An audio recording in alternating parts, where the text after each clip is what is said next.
We have never been closer to World War III than we are today under Joe Biden.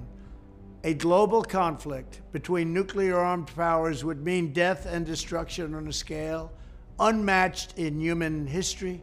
It would be nuclear Armageddon. Nothing is more important than avoiding that nightmare. We will avoid it, but we need new leadership. Every day this proxy battle in Ukraine continues. We risk global war. We must be absolutely clear that our objective is to immediately have a total cessation of hostilities. All shooting has to stop. This is the central issue. We need peace without delay. In addition, there must also be a complete commitment to dismantling the entire globalist neocon establishment that is perpetually dragging us into endless wars, pretending to fight for freedom and democracy abroad, while they turn us into a third world country and a third world dictatorship right here at home. The State Department, the defense bureaucracy, the intelligence services, and all of the rest need to be completely overhauled and reconstituted to fire the deep staters and put America first. We have to put America first.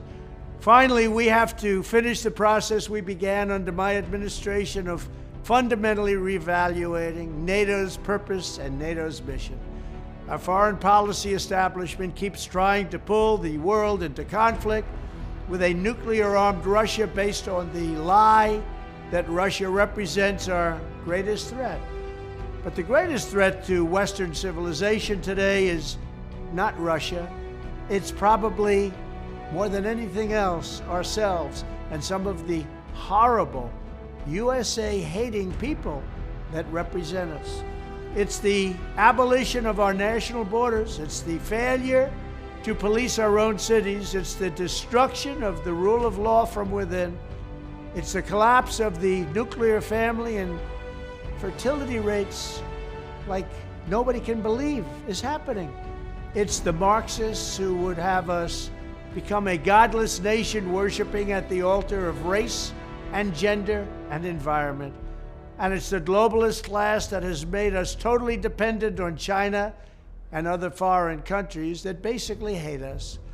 These globalists want to squander all of America's strength, blood, and treasure, chasing monsters and phantoms overseas while keeping us distracted from the havoc they're creating right here at home. These forces are doing more damage to America than Russia and China could ever have dreamed.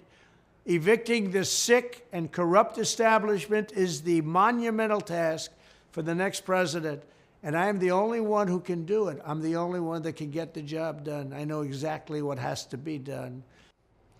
World War III has never been closer than it is right now. We need to clean house of all of the warmongers and America last globalists in the deep state, the Pentagon, the State Department, and the national security industrial complex. One of the reasons I was the only president in generations who didn't start a war is that I was the only president who rejected the catastrophic advice of many of Washington's generals, bureaucrats, and the so-called diplomats who only know how to get us into conflict, but they don't know how to get us out. For decades, we've had the very same people, such as Victoria Nuland and many others just like her, obsessed with pushing Ukraine toward NATO, not to mention the State Department support for uprisings in Ukraine.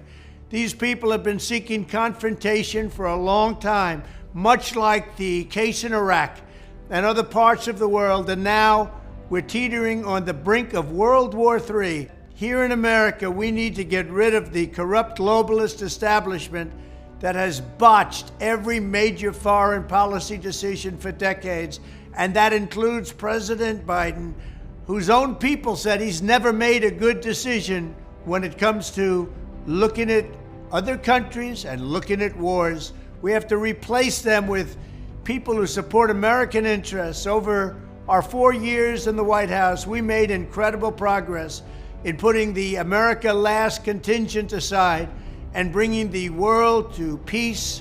And now we're going to complete the mission. The State Department, Pentagon, and national security establishment will be a very different place by the end of my administration. In fact, just into my administration, it'll be a very different place, and it'll get things done, just like I did 4 years ago. We never had it so good. We'll also stop the lobbyists and the big defense contractors from going in and pushing our senior military and national security officials toward conflict, only to reward them when they retire with lucrative jobs, getting paid millions and millions of dollars. Take a look at the globalist warmonger donors backing our opponents. That's because they're candidates of war. I am the president who delivers peace, and it's peace through strength. There was a reason we had no conflict. There was a reason we didn't get into wars, because other countries respected us. I entirely built, all right from the beginning, rebuilt our military. It's a big reason for that. They didn't want to mess around with the United States, and now they're laughing at us. We could end the Ukraine conflict in 24 hours with the right leadership. At the end of my next 4 years, the warmongers and frauds and failures of the senior ranks of our government will all be gone, and we will have a new group of competent national security officials who believe in defending America's vital interests above all else. Thank you very much. I'm concerned that today, not only do we have a faction of our military and intelligence establishments that desire war, they want a war right now with Russia over Ukraine.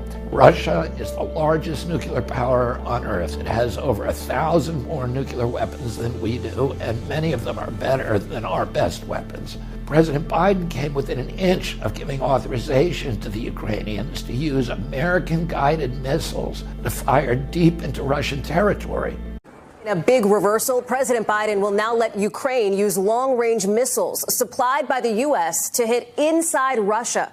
Until now, the president had resisted this position, concerned it could escalate Russia's war in Ukraine into something even larger. The Russians, in response, changed their law to allow them to respond with a nuclear attack, and the world was never closer to full-scale nuclear war. Can you imagine if the Mexican army was being backed by the Russians to launch Russian-guided missiles into American territory, hitting cities, hydroelectric dams, and nuclear power plants?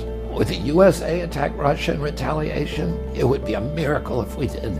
Donald Trump has repeatedly said that he would negotiate with Putin to end the Ukraine war. If JFK were alive today, he would be standing side by side with President Trump on this issue. My uncle said the most important thing that we can do is to talk to our adversaries. That's why he installed a hotline in the White House and in his home at Hyannisport, so he could communicate directly with Khrushchev. Nuclear war today would mean billions of people dead. A recent study predicts that World War III will last only 73 minutes, and that in that time, 5.8 billion human beings will die. And as JFK said, those who survive a nuclear war will envy the dead. The situation in Ukraine is very dangerous, explosive, and escalating by the day. Joe Biden's weakness and incompetence has brought us to the brink of nuclear war. It's far past the time for all parties involved to pursue a peaceful end to the war in Ukraine before this already horrific catastrophe spirals out of control and ends up leading, indeed, to World War III. And this would be a war like no other war, because this would be a nuclear war. We must end this ridiculous war and demand peace in Ukraine now, before it gets worse. And believe it or not, it would be easy to do. It would be very easy to do.